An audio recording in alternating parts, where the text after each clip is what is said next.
Halo semuanya, perkenalkan nama saya Zanaba Arifa Naswadillah dengan NIM 7101422384, Program Studi Pendidikan Ekonomi, Fakultas Ekonomi dan Bisnis Universitas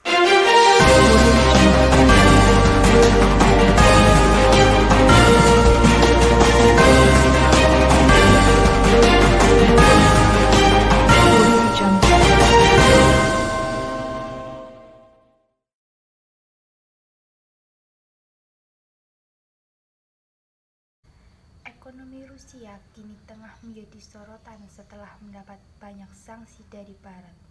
Pasalnya, efektivitas sanksi ini masih diperdebatkan karena sampai saat ini ekonomi Moskow tak hanya mampu bertahan, bahkan berkembang. Sanksi itu belum termasuk sanksi yang diberikan Barat sejak Rusia menginvasi Ukraina pada tahun 2022. Inggris dan Uni Eropa bersama negara-negara lain termasuk Australia, Kanada, dan Jepang telah menerapkan lebih dari 16.500 sanksi terhadap Rusia. Sekitar 70% aset bank-bank Rusia juga dibekukan. Menurut Uni Eropa dan beberapa di antaranya dikeluarkan dari SWIFT, layanan pesan berkecepatan tinggi untuk lembaga keuangan. Tujuan memberikan sanksi ini adalah untuk melemahkan perekonomian Rusia. Secara umum, pemberitaan ekonomi Rusia terbagi menjadi dua kubu, yakni yang mengabarkan jika Moskow diambang kehancuran dan yang menyebut jika sanksi tersebut semakin membuat Rusia lebih kuat. Rusia kini memperkuat hubungan dagangannya dengan Asia, terutama dengan China dan India. Barat menjatuhkan sanksi berat terhadap perdagangan dan sistem keuangan negara itu. Nilai tukar mata uang rubel sempat anjlok rekor terendah terhadap dolar Amerika Serikat. Para pemimpin Uni Eropa menggambarkan konsekuensi serius dan parah yang akan dihadapi Rusia karena sanksi. Bahkan, para pengamat ekonomi memperkirakan akan terjadi penurunan besar dalam PDB Rusia, yakni menyusut hingga 15% pada tahun ini. Namun semua itu tidak terjadi. Meski mendapat tantangan besar, performa ekonomi Rusia tetap baik, bahkan jauh lebih baik yang diperkirakan oleh Barat. Direktur Eksekutif Pusat Studi Rusia dan Eurasia Dmitri Universitas Harvard, Alexandra, menerangkan penyusutan ekonomi Rusia jauh lebih sedikit daripada 10% hingga 15% yang dibicarakan orang pada awal perang. Dikatakan pada bulan Mei 2022, prospeknya ternyata membaik dan cepat. Ekonomi Rusia tetap kokoh karena menguatkannya hubungan dagang dengan Asia, terutama dengan China dan India. Ada dua faktor utama mengapa ekonomi Rusia bertahan lebih baik dari yang diprediksi. Yang pertama, diversifikasi hubungan dagang. Rusia berhasil mengalihkan pasar dan sumber daya ekonominya ke Asia yang mampu meredam dampak sanksi Barat. Yang kedua, peran negara pihak ketiga.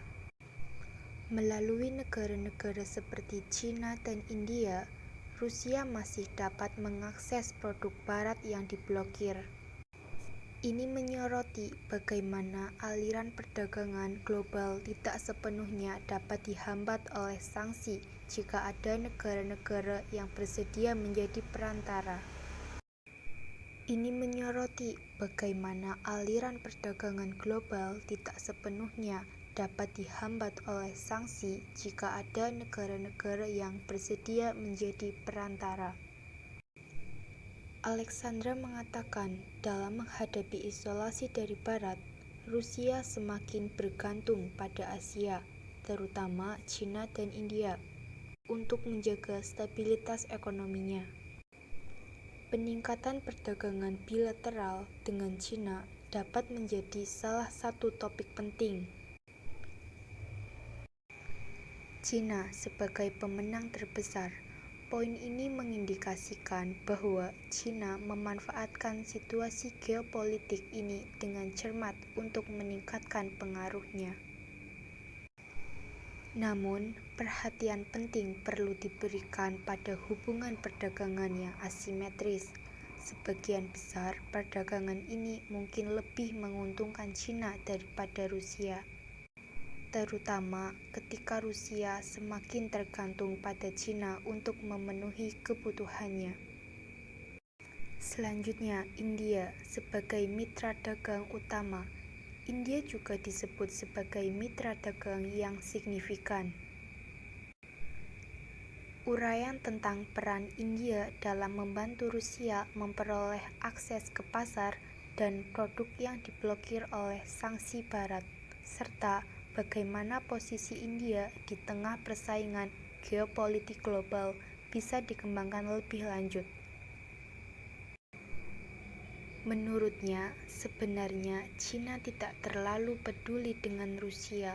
Hal ini karena perdagangan dengan Rusia hanya 3% dari seluruh perdagangan Cina. Situasi Rusia sebaliknya makin tergantung dari Cina. Itu sebabnya Cina sekarang berani menegur Rusia untuk tidak memakai senjata nuklir di Ukraina.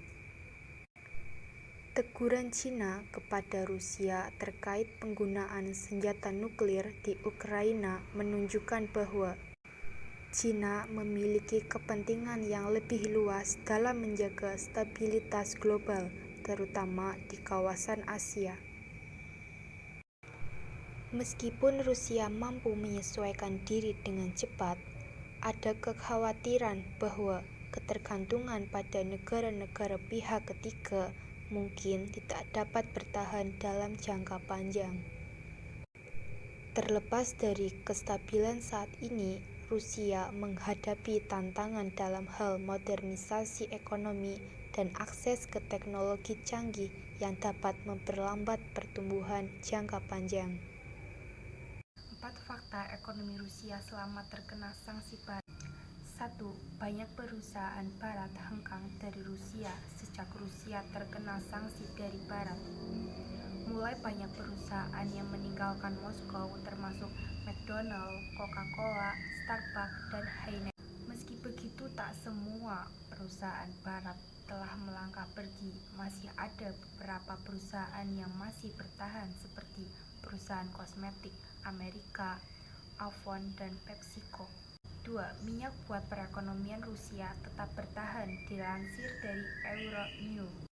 Meskipun dikenakan banyak sanksi, Rusia tetap menjadi salah satu eksportir minyak terbesar di dunia dan mendapat keuntungan dari keputusan Arab Saudi tahun lalu yang mengurangi ekspor minyak mentah. Rusia berhasil menjual minyak mentah ke luar negeri dengan harga lebih tinggi dari yang telah diterapkan negara-negara G7. Pendapatan dari penjualan minyak ini sangatlah penting bagi perekonomian Rusia.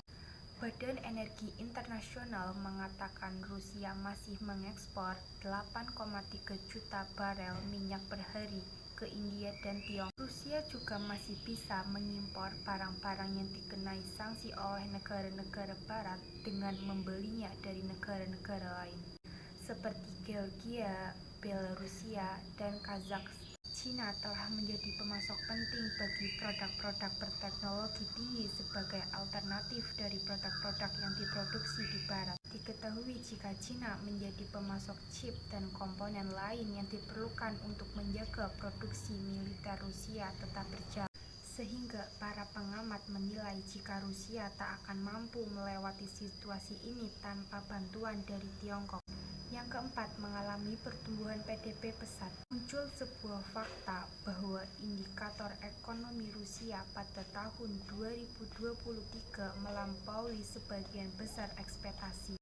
dengan pertumbuhan PDB sebesar 3,6%. Hasilnya, IMF kini memperkirakan perekonomian Rusia akan tumbuh hingga 2,6% pada tahun 2024, akan meningkat 1,6 poin persentase dari proyeksi awal IMF pada bulan Oktober 2023.